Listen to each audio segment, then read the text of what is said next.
şəxsi həyatım ümumən belə futbolla bağlıdır, belə baxsaq.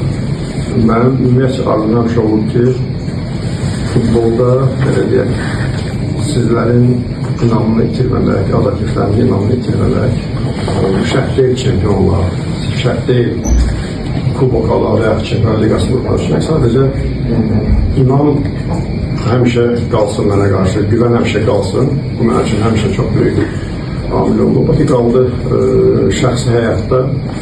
Əlbəttə ki, bu biraz mən danışmalı nəticədə çox da xoşlamıram. O başqa bir, belə deyək, yerli başqa bir aləmdir. Ona görə hər yerdə istəyirəm ki, güvənim itməsin.